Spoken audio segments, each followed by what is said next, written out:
Nessa manhã, nós vamos ouvir o amigo Eliseu. Cadê o amigo Eliseu? O amigo Eliseu, o Rúbius e a Ingrid. Cheguem aqui, família da camisa dos Amazonas. Eu gostaria de ter uma camisa dessa. Eles ficaram alguns dias fora, né? O Eliseu foi um pouquinho mais longe. O Rúbius e Ingrid não quiseram ir. Estou brincando, irmãos, estou brincando. Mas que Deus nessa manhã possa falar conosco através de testemunho deste jovem missionário e também a vida dos seus pais, né? Vamos orar por eles. Baixe a sua cabeça. Deus, muito obrigado pela vida do Eliseu, do Rúbius e da Ingrid, essa família que o Senhor tem nos concedido a oportunidade de servirmos. Eu quero te agradecer por este tempo que o Senhor levou, guardou, os trouxe novamente. E nesta manhã nós queremos ser edificados com tudo aquilo que o Senhor fez por eles, através deles e apesar deles naqueles lugares, Senhor. E a minha oração é que o Senhor desafie a igreja como um todo a compreender a nossa missão e nos envolver com ela.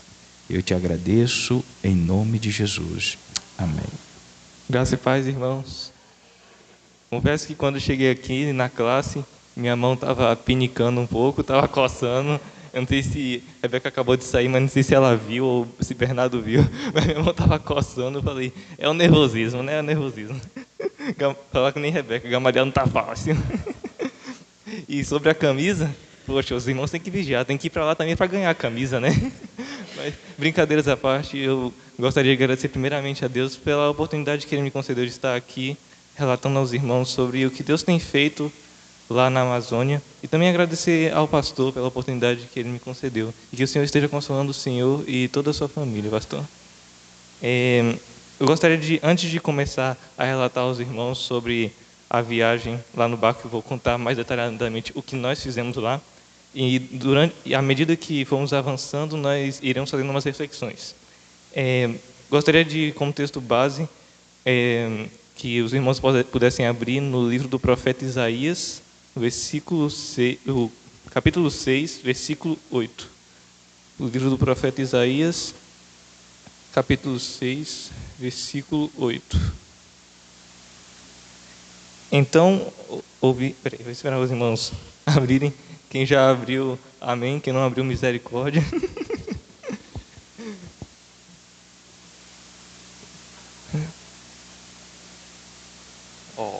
Muito bem, muito bem. Então, leiamos aqui o texto do Senhor. Diz assim a palavra do Senhor. Então ouvi a voz do Senhor conclamando, quem enviarei? Quem irá por nós? E eu respondi, eis-me aqui, envia-me. Um outro texto que eu gostaria de ler com os irmãos se encontra lá em Mateus 28, do 16 ao 20. Mateus, capítulo 28, dos versículos 16 ao 20. Diz assim a palavra do Senhor, a grande comissão. Os 11 discípulos foram para a Galileia, para o monte que Jesus lhes indicara. Quando o viram, o adoraram, mas alguns duvidaram. Então Jesus aproximou-se deles e disse, foi-me dada toda a autoridade nos céus e na terra. Portanto, vão e façam discípulos de todas as nações, batizando-os em nome do Pai, e do Filho e do Espírito Santo, ensinando-os a obedecer a tudo que eu lhes ordenei, e eu estarei sempre com vocês até o fim dos tempos. Oremos, irmãos, para que Deus nos dê discernimento de todos esses textos. Senhor Deus, Pai nosso, muito obrigado, Deus, pela sua bondade e misericórdia, ó Deus, que o Senhor nos concedeu estar aqui nesta manhã, Jesus. Senhor Deus, que todos nós aqui, ó Deus, possamos aprender qual foi o chamado, Deus, do Senhor para nós, Jesus. Peço ao Senhor que você possa nos ajudar a entender, ó Deus, a grande comissão, em nome de Jesus. Amém. Meus irmãos, eu gostaria de trabalhar com os irmãos sobre o tema o chamado de Deus para nós. Isso também tendo como base um pouco do relato do que aconteceu lá na Amazônia. Foi no dia 25 de maio de 2024 que minha tia e eu viajamos para Manaus, onde foi realizada a missão usando um barco para alcançar as vidas dos ribeirinhos, principalmente a espiritual, com cultos nas comunidades e evangelismo pessoais, porém também física, com atendimento odontológico e médico também. Então, retornamos a Curitiba no dia 31 e voltamos aqui para Iguaí no dia 3 de junho. Mas, enquanto relato aos irmãos, eu gostaria de apresentar umas lições que tirei dessa viagem. Vamos à primeira lição, meus irmãos. Enquanto isso, vou estar relatando o que eu fiz, porque não basta só a lição, tem que falar o que aconteceu, né? A primeira lição é que foi necessário se despir de todo o orgulho e legalismo. O orgulho nos mata, isso é mais do que verdade, porque foi isso o que Adão e Eva, o pecado original, foi o que eles fizeram que causou a queda de toda a humanidade.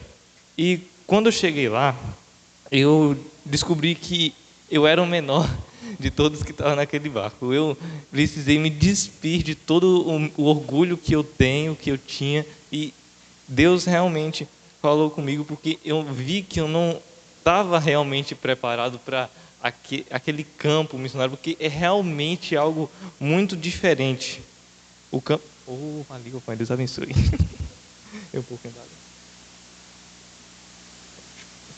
Mas é realmente algo muito diferente, é algo surpreendentemente complicado, em que nós muitas vezes não temos costume de ver, principalmente naquela região em que não temos muito acesso, né? Então, por isso que é difícil do barco chegar em muitos lugares. São mais ou menos umas 30 mil comunidades que nem sequer ouviram falar de Jesus. 30 mil comunidades, isso é muita coisa. Se eu não me engano, foi esse o número que eles estavam comentando para nós. Enquanto nós viajávamos, eles relatavam todas as experiências que eles tiveram e os testemunhos também de vários missionários, chamados missionários radicais, que ficam em cada comunidade. Aliás, ficam de 2 em 2, e foi isso que Jesus fez. Enviava de 2 em 2 para cada cidade. E deixa eu avançar aqui, que realmente, meus irmãos, eu percebi que eu não posso ser apenas um cristão nominal, não posso ser simpatizante, eu tenho que me envolver na obra e ver todos aqueles testemunhos e realmente envolvimento com o Evangelho. Eu percebi que eu não sou nada e eu preciso de Deus para poder fazer pelo menos alguma coisa para Ele, se é que nós podemos fazer alguma coisa, se é que nós podemos dar alguma coisa para Deus. E quanto ao legalismo, eu posso dizer que muitas vezes achamos que o cristão ele não pode fazer nada sobre nada. A Bíblia não diz isso. Em 1 Coríntios 10, 23, diz assim: tudo é permitido, mas nem tudo convém. Tudo é permitido, mas nem tudo edifica. Visitamos uma comunidade ribeirinha, porém indígena. Então eles, pelo menos até onde eu vi, eles não moravam em ocas, como a gente é acostumado a imaginar e a ver na televisão, mas eles moravam em palafitas mesmo, em casas em palafitas, porque o rio enche e também o rio seca muito. Então, eles eram ribeirinhos, porém indígenas. E lá eles prepararam uma apresentação para nós e eu reconheço que eu fiquei de início sério, porque eu sei lá, né?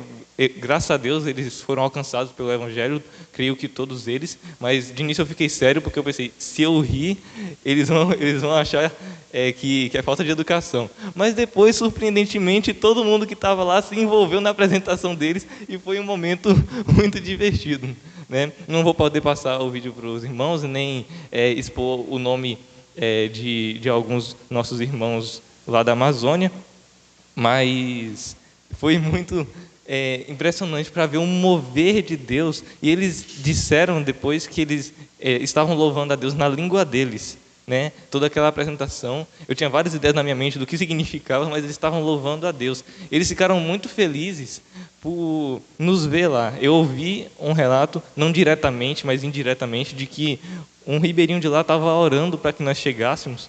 Eu vou contar mais para frente o porquê disso, mas ele estava orando para que nós chegássemos logo. E quando ele terminou de orar, o barco chegou. Isso, meus irmãos, isso foi incrível. Depois que a gente fez o culto nessa comunidade, em toda a comunidade que a gente ia, nós fazíamos o culto à noite. E no final, quando nós já íamos sair, as crianças foram todas lá na frente para poder despedir da gente.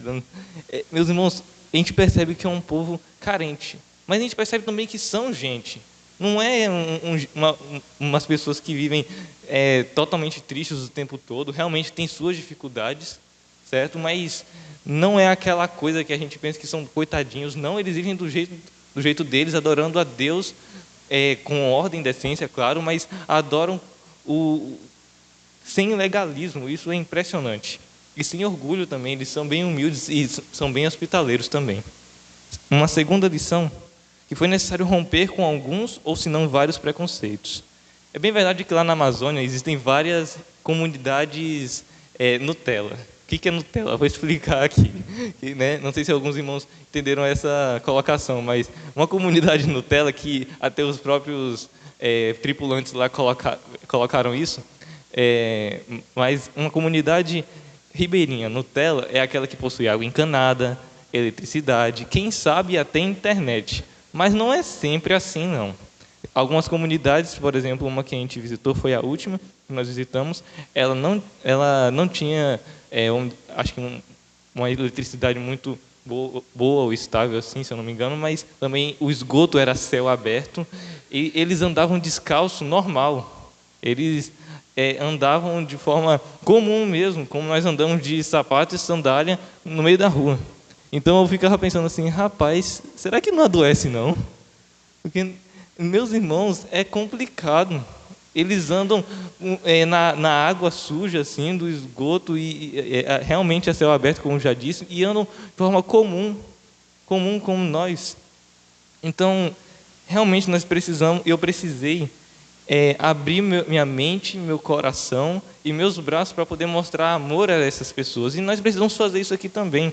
Eu sei que aqui em Iguaí nós não temos muito a presença disso, pelo menos até onde eu sei, mas se nós formos mais adiante, nós vamos ver que realmente há pessoas que precisam da graça de Deus e do amor de Jesus. Então, nós precisamos ser como Jesus e abraçar essas pessoas que muitas vezes o mundo ele vai dizer que nós não devemos abraçar. Pessoas que muitas vezes de acordo com o nosso padrão, não se vestem bem, não, vamos dizer assim, não tem um saneamento básico, um saneamento realmente básico. Então, nós precisamos abraçar essas pessoas, meus irmãos, como se fosse nós mesmos. Nós precisamos abraçar essas pessoas. Se chegar alguém lá na porta da igreja que, vamos dizer assim, é mal vestido e não tem condições financeiras, nós devemos abraçar essa pessoa como se fosse um membro da igreja e fazer ela confortável aqui, não, claro, para nosso orgulho, porque muitas vezes nós nos orgulhamos de nossa humildade. Nós devemos ser humildes como Jesus foi humilde. Ele, mesmo sendo Deus, ele não teve como usurpação ser igual a Deus, mas foi como um de nós. E uma terceira lição, gostaria de passar aos irmãos, é o que Jesus disse em Mateus 9:37 e Lucas 10:2 é mais do que verdade. Vamos ler somente Lucas capítulo 10, versículo 2, que diz assim: E lhes disse, a colheita é grande, mas os trabalhadores são poucos. Portanto, peçam ao Senhor da colheita que mande trabalhadores para a sua colheita. Eu ouvi alguém lá no barco, de novo, não diretamente, mas indiretamente. Eu penso assim que eu tenho um ouvido muito bom, né, para poder ouvir as coisas, mas eu estava lá, então era imprescindível não ouvir, né? Então, uma mulher estava conversando assim com um rapaz, dizendo que a seguinte frase: muitos são os vocacionados, mas poucos atendem a esse chamado.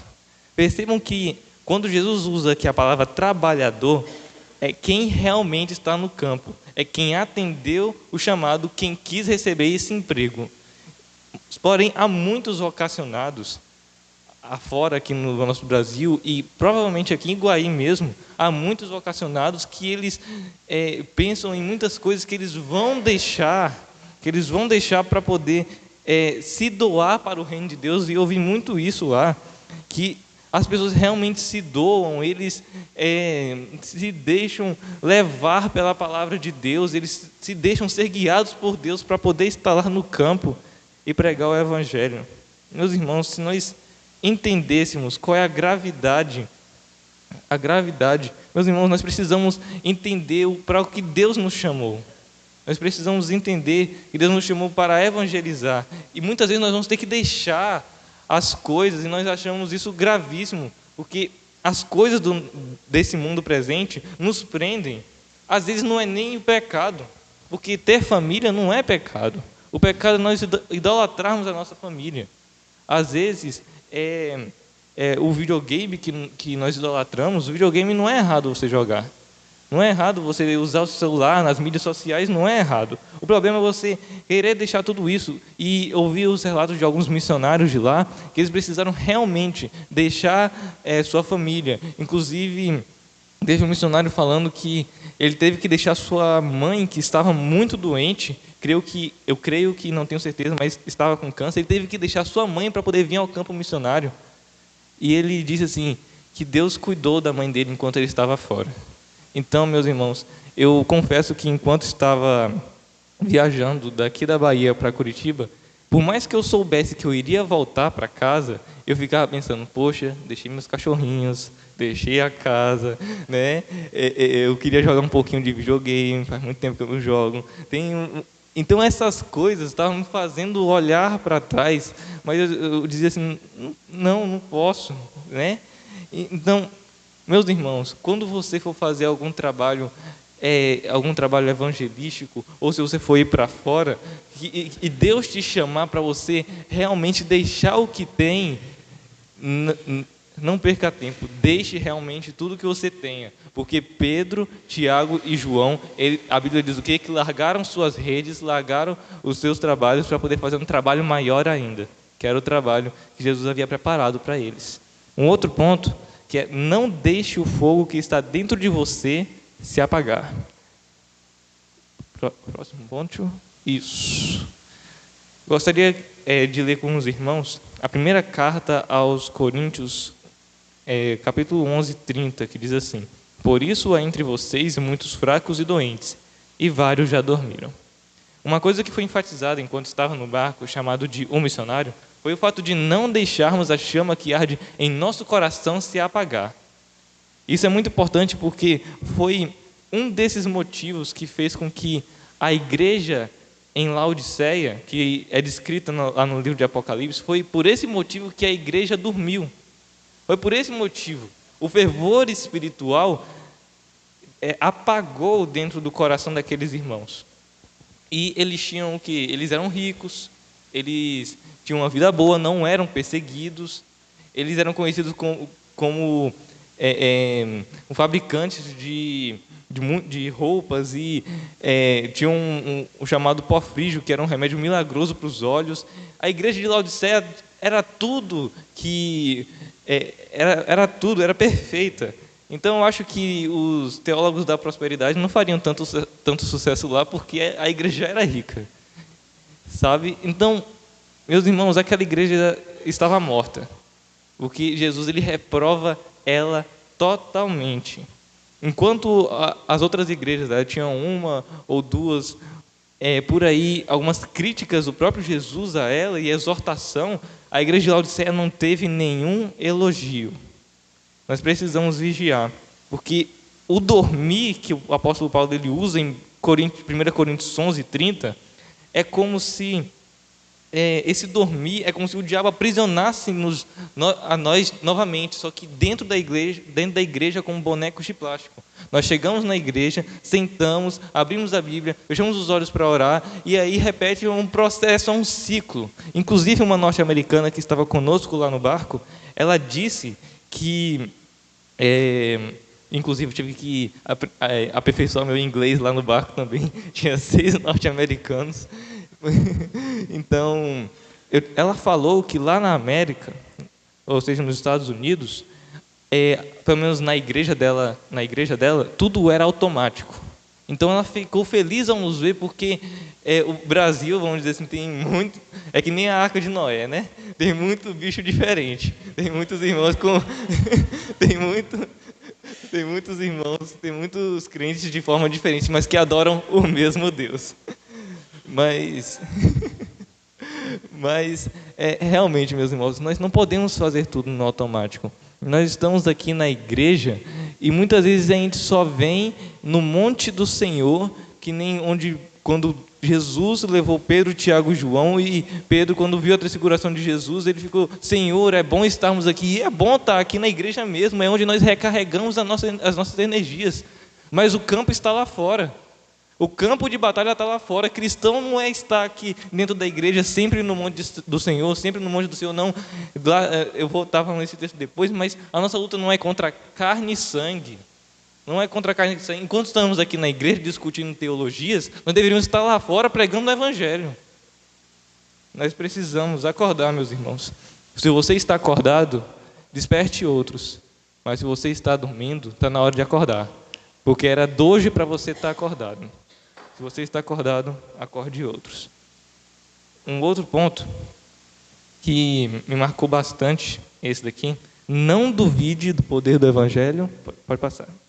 Não duvide do poder do Evangelho e creia que o Senhor Jesus tem um propósito em tudo. Enquanto viajávamos, se eu dissesse para os irmãos que o barco quebrou, vocês acreditariam? Digamos que o barco resolveu parar o motor e nós ficamos meio que à deriva naquele grande rio do Amazonas, ou o Rio Negro ou Solimões, eu não sei qual rio era aquele. O importante é que era um rio. O importante é que era um rio. Nós saímos de Manaus com previsão de 15 horas de viagem para a primeira comunidade ribeirinha. O barco só rodou 10 horas. Então, graças a Deus que Deus arranjou uma lancha, que aliás pertenciam a cristãos. Ele providenciou uma lancha para que nós pudéssemos ir para as outras comunidades. Então, ao invés de 5 horas a mais de viagem, a lancha conseguia fazer 2 horas. Muito mais rápido. E glória a Deus, porque nós paramos naquele local onde só havia mato e água, e descobriu-se dias mais tarde que ao redor daquela região onde nós estávamos, havia uma outra comunidade que o barco ainda não tinha chegado. Tinha uma igreja lá, de outra denominação, porém, o barco em si, da junta de missões, ainda não havia chegado. Então, Deus usou esse momento de aflição em que nós estávamos com medo de que iria fazer com o barco, para podermos alcançar uma família pelo poder do Evangelho. Então, um grupo ficou, o barco foi rebocado até essa comunidade. Nós ficamos lá, minha tia, eu e outros irmãos, enquanto um outro grupo ele foi para uma outra comunidade que estava prevista no cronograma. Então, no nosso cronograma, estavam 3 comunidades, mas no cronograma de Deus, 4 comunidades. Então, meus irmãos, se você está aflito porque Deus ele não está te respondendo, saiba que os planos de Deus são maiores que os seus. Os planos de Deus são melhores, maiores e melhores. Nós precisamos entender isso. Muitas vezes nós não entendemos quando Deus ele não permite que alguma coisa aconteça. Isso é para nos proteger. Todos nós somos alvos da vontade de Deus, mas saibamos que a vontade de Deus não é algo ruim. Muitas vezes a gente fala assim: eu machuquei meu braço, foi da vontade de Deus, ou eu não fui para tal lugar porque foi da vontade de Deus. E muita gente fica triste: foi da vontade de Deus, fazer o quê? Não, a gente tem que ficar feliz. É difícil, eu sei. É difícil a gente ficar feliz com a vontade de Deus, mas foi a permissão dele que não acontecesse ou acontecesse alguma coisa para que o Evangelho pudesse ser avançado, ou que o nosso coração pudesse entender que Jesus é maior do que os nossos planos. Então, em Romanos 1,16, isso entramos no ponto do poder do Evangelho. Romanos 1,16 diz assim: não me envergonho do Evangelho, porque é o poder de Deus para a salvação de todo aquele que crê, primeiro do judeu e depois do grego. Foi realmente marcante essa experiência, apesar de não estar muito presente na hora que, como posso dizer, presente juntamente com a família que nos recebeu para fazer o culto, porque enquanto estava tendo um culto naquela igreja, daquela comunidade, nós ficamos fazendo um culto no lar da família que nos recebeu. Então, Deus, para a glória dele, ele nos fez parar ali para poder alcançar essa família, como já disse aos irmãos, e havia um menino, creio que filho dessa mulher que nos recebeu, e ele eu acho que o sonho dele era ser um jogador de futebol. E adivinha, no final do culto, ele ganhou uma bola. E ele, meus irmãos, ele ficou emocionado. Uma outra criança, na comunidade anterior que nós fomos, realmente eu fiquei impressionado assim. Um menino, ele ganhou um carrinho desse tamanho aqui.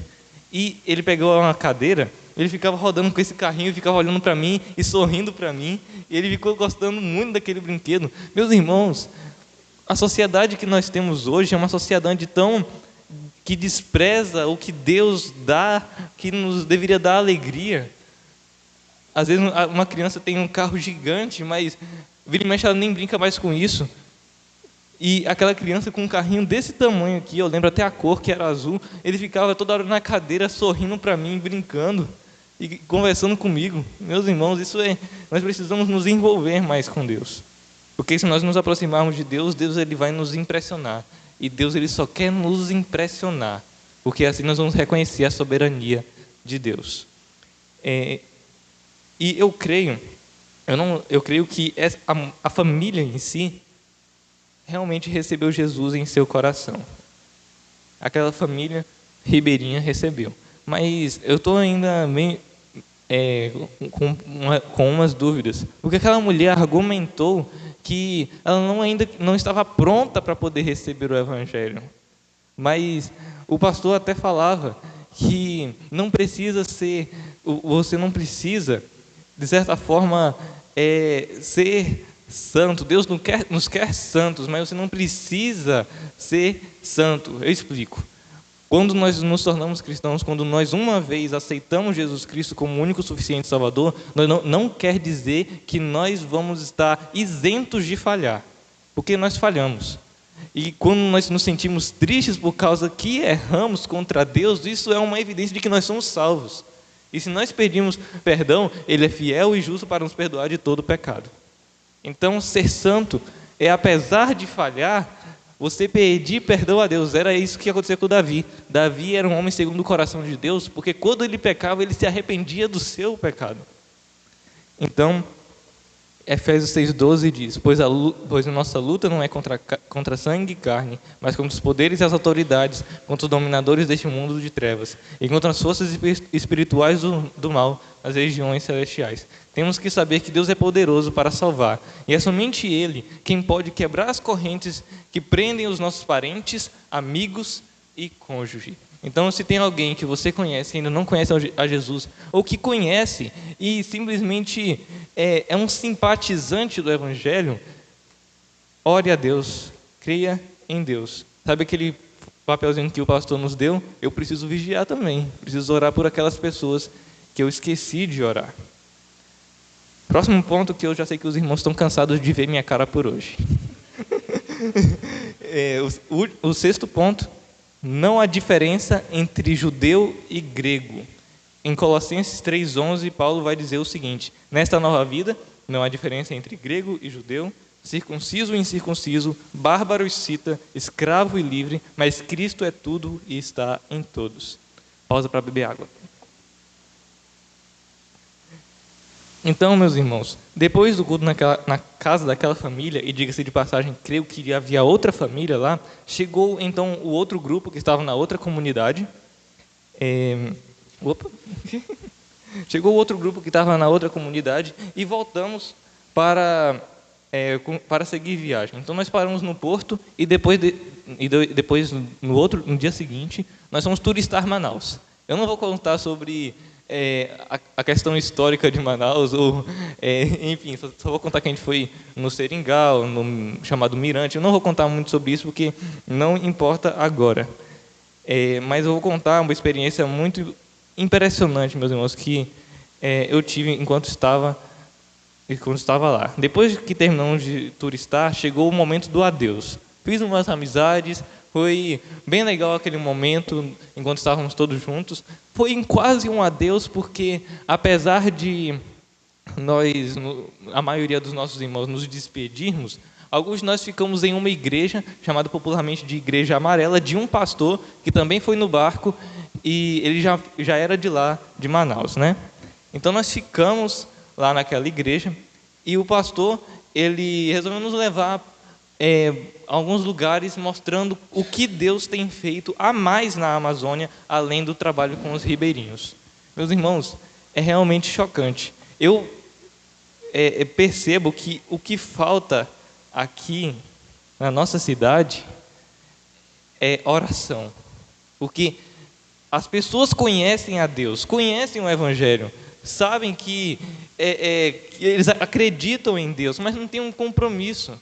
Se nós entendêssemos isso, nós estaríamos mais preocupados com a nossa cidade, porque conhece a Deus, sabe os mandamentos de Deus, às vezes fez um curso de teologia e sabe a Bíblia de cor, mas não tem o que é essencial.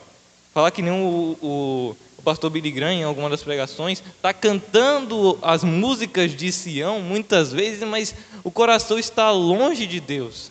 Então nós temos que ter cuidado, porque a nossa cidade conhece a Deus, mas não tem um compromisso real com Ele. Temos que ter cuidado com isso. Mas eu vi a face de Deus naquele pastor que estava nos guiando. Eu vi Jesus na face do pastor, que o nome dele era Ozenilton. Eu via, meus irmãos, a verdadeira compaixão e graça. Cadê aqui, pastor, o painel? Tá, como é que era? Dos pontos da igreja multiplicadora, isso. Compaixão e graça. Eu vi Jesus, ele falava como Jesus, ele agia como Jesus. Meus irmãos, foi incrível. Eu ficava pensando, rapaz, eu vou ter uma experiência incrível com Deus. Deus vai aparecer assim na minha frente, conversando comigo. Eu vou estar conversando com ele, tipo uma teofania, né, que nem Abraão teve. Eu pensei, quem sabe, né? Não pedi a Deus esclarecidamente, mas fiquei pensando, quem sabe acontece, Deus aparece na frente assim para mim. E meus irmãos, ele apareceu. Ele apareceu na forma do pastor Zenilton, porque ele falava com Jesus, ele evangelizava, ele tinha aquela alegria, ele contava tudo que Deus tinha feito para ele, na vida dele e da vida daquela igreja. Meus irmãos, e passando para um outro ponto, que eu não sei se eu estou me prolongando muito, mas ele disse uma coisa muito importante, que eu nunca vou esquecer. Não há ninguém melhor para fazer a obra de Deus do que você. Foi isso que ele estava dizendo para mim. Digamos que eu estava conversando com Deus dentro do carro.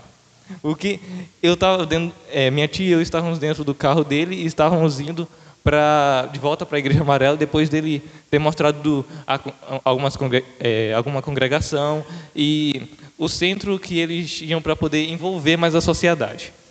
E aí, enquanto estávamos voltando, eu estava dentro no banco da frente e o pastor estava dirigindo, né?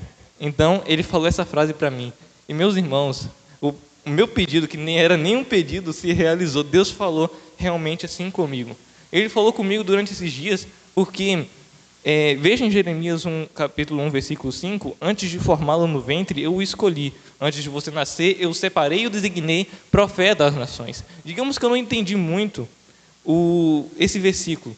Enquanto o pastor ele estava pregando uma vez sobre esse versículo, eu fiquei pensando que eu teria que desistir dos meus sonhos. Eu teria que parar, o Espírito Santo agitava dentro de mim, meus irmãos, que eu pensava assim, eu acho que eu entendi errado, porque Deus, Ele quer que nós sigamos os nossos sonhos, mas se os nossos sonhos forem os sonhos dEle, sabe? Então, eu fiquei pensando, vou ter que desistir mesmo dos meus sonhos, mas será isso mesmo? E aí, num dia, antes de irmos para a Igreja Amarela, teve um momento de testemunho entre os irmãos para ver a experiência que teve lá durante esses 5 dias, lá no barco.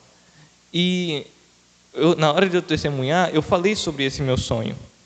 E meus irmãos lá, eles disseram para eu seguir esse sonho. Então depois eu fui entender, depois que eu cheguei aqui em Guaí, conversei com minha mãe também, que eu fui entender que os nossos sonhos devem estar no segundo plano ou, se preciso, no último plano, porque os sonhos de Deus são maiores e melhores que os nossos. Nós precisamos colocar os sonhos de Deus em primeiro lugar. Se por algum acaso acontecer de Deus realizar os nossos sonhos, isso é ótimo, mas não deve ser a nossa prioridade. Meus irmãos, eu queria transformar no meu sonho numa prioridade. Eu pensava que isso ajudaria no reino de Deus. E quem sabe um dia isso ajude. Mas tenho que procurar saber qual é a vontade de Deus para mim. E é pregar o Evangelho. Você também tem a responsabilidade de pregar o Evangelho. Alguns têm os chamados específicos, mas isso não quer dizer que você não tem importância para o reino de Deus. Você tem sim importância. Se você entender a mensagem do Evangelho, você pode espalhar essa mensagem para outras pessoas, e essas pessoas, se forem as ovelhas de Cristo, ouvirão a voz do Senhor e seguirão Jesus. E as ovelhas do Senhor jamais serão arrebatadas das mãos de Jesus.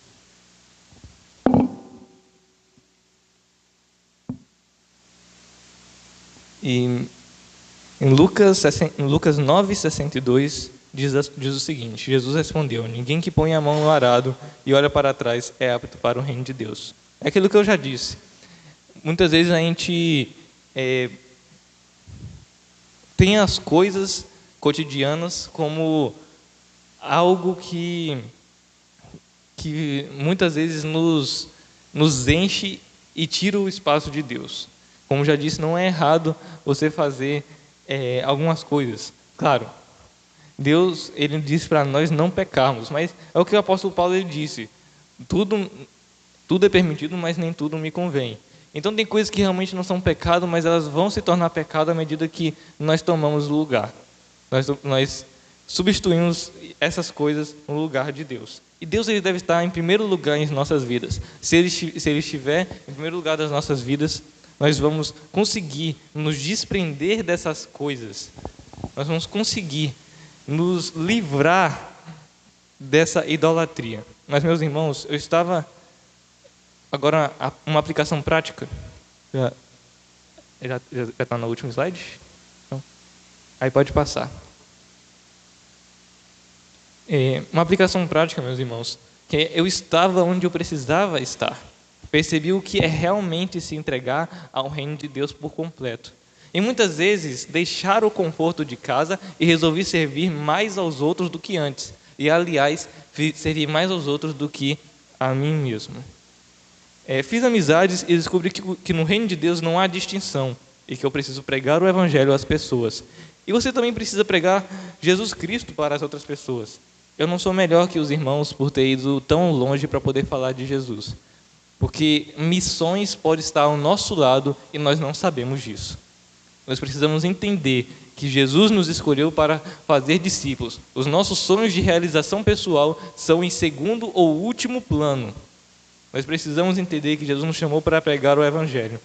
E eu não estou isento do que eu estou falando. Essa mensagem também é para mim. Porque se nós entendêssemos realmente o que é o Evangelho, essa cidade já estaria mudada há muito tempo. Meus irmãos, a cada passo que você dá aqui em Guaí, há uma igreja diferente. Se cada igreja se preocupasse com a cidade de verdade, realmente elas fazem evangelismo, mas se nós dobrássemos os nossos joelhos em oração, nós temos que realmente dobrar os nossos joelhos em oração. Se nós fizéssemos isso, essa cidade já haveria mudado há muito tempo. Nós precisamos orar.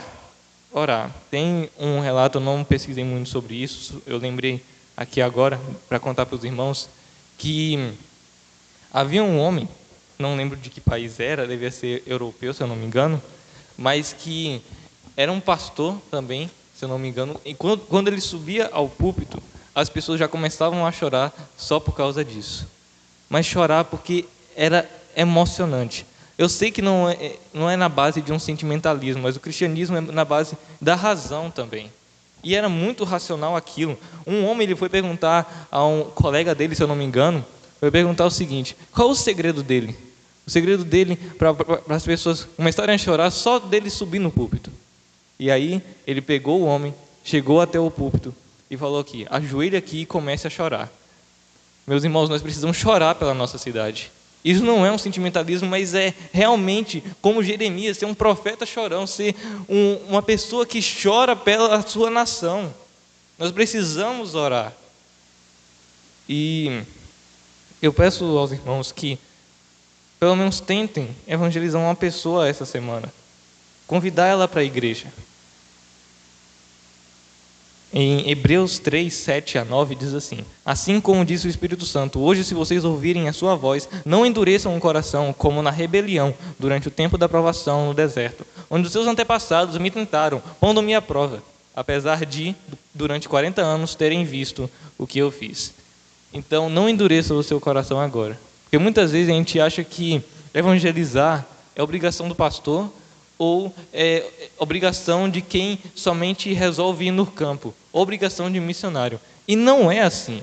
Todos nós somos missionários. Eu não devo me orgulhar por ter ido lá para o norte do Brasil para poder falar de Jesus. Vocês também são pregadores do Evangelho, são profetas de Deus, enviados a todas as nações. Nós precisamos fazer com que essa cidade mude, nós temos que fazer com que esse Brasil mude. Então não endureça o seu coração se você está ouvindo a voz de Deus agora. Peça a Deus discernimento, sabedoria, para poder te ajudar a ter estratégias para poder evangelizar na escola, no trabalho, onde quer que você for. Use umas coisas práticas. Pulseira da salvação, muito útil para crianças. Use filmes que falam do amor de Deus. Meus irmãos, tem muitas formas de envolver a sociedade com o Evangelho. Porque não é só estar aqui na igreja, mas envolvido. Nós precisamos entender que Jesus ele veio para salvar. Ele é poderoso para salvar o mais vil pecador. E se nós não duvidarmos do Evangelho, nós vamos fazer... Deus vai fazer coisas incríveis. Deus ele vai nos impressionar. Então, que Deus os abençoe, meus irmãos. E que Ele use cada um para poder pregar o Evangelho nessa cidade. Não tenha medo, não duvide do Evangelho, porque o Evangelho de Deus é o poder da salvação para todo aquele que crê, primeiro do judeu, depois do grego, ou seja, nós. Que Deus os abençoe. Espero que Deus tenha falado ao coração de cada um de nós, que precisamos realmente falar do Evangelho aos outros. Deus os abençoe.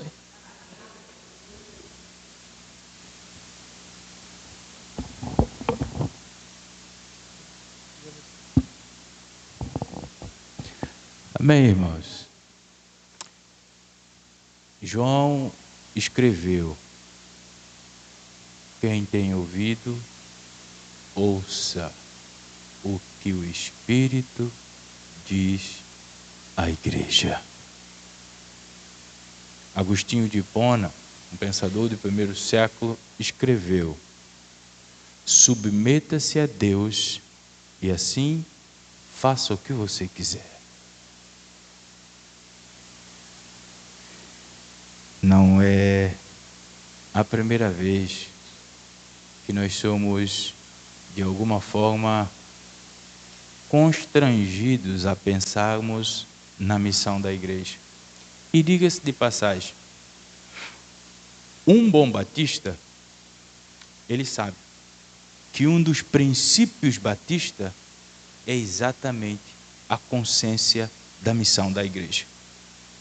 E falando sobre isso, Eliseu, que Deus te abençoe, te guarde, e por ser um bom batista, a gente precisa voltar aos princípios. Que Deus em Cristo Jesus abençoe e viva esse propósito, Eliseu, na sua vida. Se nós submetermos-nos a Deus, a gente pode fazer o que quiser. Não esqueça disso. Porque quando Deus é o nosso Senhor, tudo que a gente faz é para a glória dele. Mas nós não podemos fazer tudo o que quiser sem submeter a ele, porque vamos estar fazendo a nossa vontade.